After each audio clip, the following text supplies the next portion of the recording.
Hello, this is also with a new process video. Today I'm playing with 3 photos and the I Am collection from Simple Stories. From this collection I have a cut-apart sheet and the 6x6 paper pad. I had really not planned on buying anything from this collection because I didn't like it at first, but then I saw all the amazing work that people did with the collection and I thought, I must at least try. So I bought the paper pad and this 3x4 card cut-apart sheet, and I have had a lot of fun with it, and this was my first layout with the collection. The 3 photos was taken in springtime. It was, I don't know, perhaps April or something like that, and I had an hour like healthcare. We have a healthcare hour every week when we can go out for a walk or go to the gym or whatever we want to. That has a kind of a training purpose, and I like to take my hour for a walk. And I climbed the northern city mountain here north of our town, and it's just behind the place where I work, and it's a stair that you can climb all the way up to the top, and I did, and it was very exhausting, of course, but you get the reward at the top of the hill, where you get this amazing view of our town. And if you remember, I had my first video on the Crafty Maven Getaway channel. I made a dandelion layout, and that's from the same time I climbed that mountain. So I took some really nice photos that day. This is a selfie of me, and then I took a couple of photos of the trail, like the stairs leading up to the mountain. So one is looking upwards and one is looking down from where I came. And I will make a usual or a layout common for my style, and I'll put the 3 photos in a row. And I choose 2 of the 6x6 papers and cut them in half and place them side by side to form 3x12 paper strips, and that will be the main part or the foundation for this page. I don't really know if I will place it on another piece of cardstock, but it basically will be these papers that I just piece together, and I tape them together on the backside. I got all these nice cutouts from the cut-apart sheet, and also from one of those pages from the 6x6 paper pad, and I wanted to use them and make a really fun and a layout with many details. So that's what I'm doing right now. I'm inking the edges of the different papers, and for once I'm using black. I usually use brown, but this time I thought I'd go with black, since there are some black elements in this collection, and none of the items are distressed towards the brown, so black seemed like a good choice for this page. And I'm choosing some of the 2x2 squares to make a row on the bottom of the page there. Now I've actually taken out a white piece of paper that I'll be mounting the whole page on to. When I have lots of embellishments and pieces with words on, I have a bit of a problem using them because I think too much of what is says on the pieces, and I think it can be hard to use them because I don't think they fit perfectly. But on this layout I tried my very best to not think a lot about those words, because most of them are inspirational in some way, and I wanted to make that kind of layout with this photo of me having climbed this hill, and you can look at that metaphorically or just as it were with the actual mountain climbing. But it also suited this I am collection with all the focusing on yourself and your accomplishments and the fact that you are just perfect the way you are. And it's a fun thing, and I know a lot of people struggle with making layouts about themselves, but for me, making layouts with selfies and photos of myself is kind of a way of grounding myself in time and remembering that I were there and I actually did something.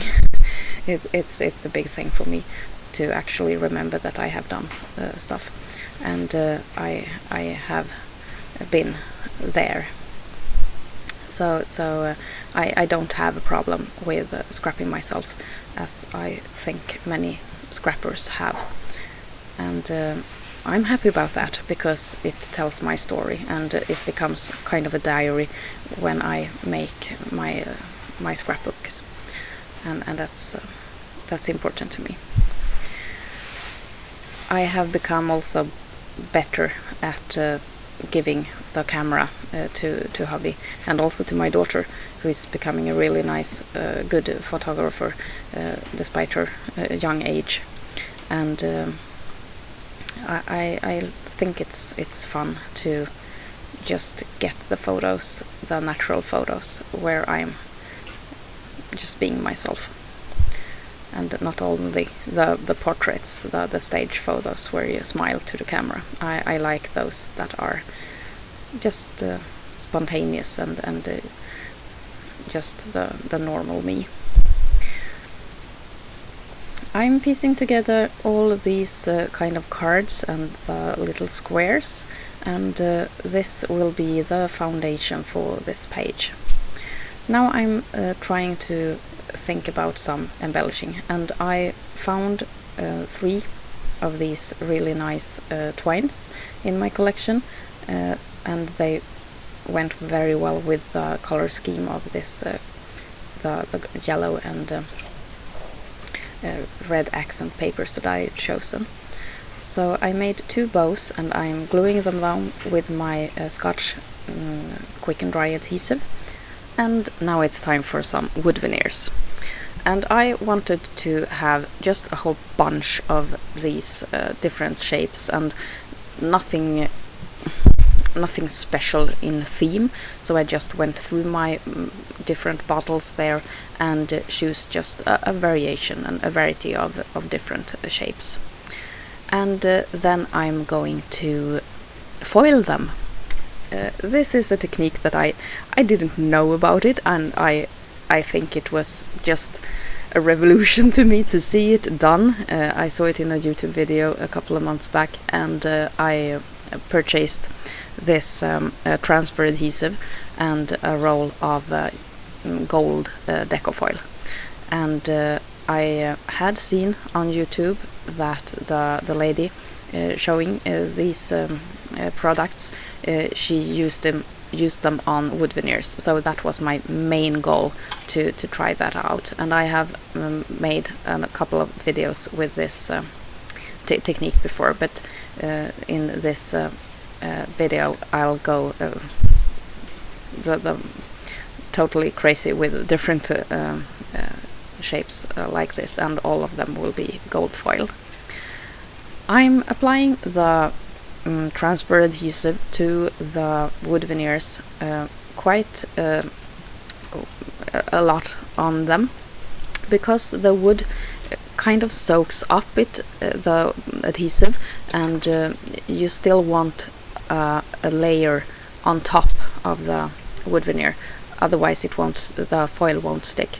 So I apply a couple of coats on top of each other, and even though I'm really thorough with my brushing there, I still need to go back and make a couple of more dots with adhesive when I have foiled them, because it didn't stick. So you need to be really thorough. When the adhesive has dried, you can go over it with the foil, and it needs to be dry. It's still a bit like tacky, but it can't just stick to your finger. It needs to be that dry. And in this case, when I have many small pieces, I just take a piece of that foil and I place it on top of the different things, and I move it and press more so that I can use the whole piece of that foil sheet. And it works perfectly. As long as it is glue there, the foil will stick. And if it doesn't stick, you can go back and just rub some more foil on top of it. And it's fun. It's a really fun thing to do, and I'm really looking forward to experimenting more with this foil. And I think that this made a huge difference in my scrapbooking, because foil is a big thing, or has been a big thing for a while now, and I think that the pre-foiled products that you can buy, they are often quite expensive, and this roll of deco foil can go a long way. So these homemade foiled embellishing pieces are really fun, and you can make thousands of them. And I have quite a nice supply of wood veneers, so I'm having a great time with this technique. There you see I need to go back and fill in some of the holes there that didn't get any foiling. But that's okay, and it doesn't take too long time to dry, so I just made a little bit of correction there, and then let it dry again. When everything is dry and foiled again, I take all those pieces off the tape that has been sticking them down. This is a method of that I use often when I paint and work with small elements. I just take a piece of office tape and I make it double, and I stick it to paper, and then I can adhere the wood veneers, in this case, on the tape, and work with it, paint it, or whatever I'm going to do, and then just pull them up off the tape again. So it's a really nice way of making them stay still while you're working with them. And now I'm just gluing down the different pieces on top of my layout, and trying to make them go over the edge of as many as possible of the different elements, to tie them down and ground them on the page. So here are some close-ups of the finished page, and I really hope that you enjoyed this process video and that it gave you a couple of new ideas to work with. Take care. This is Åsa. Bye!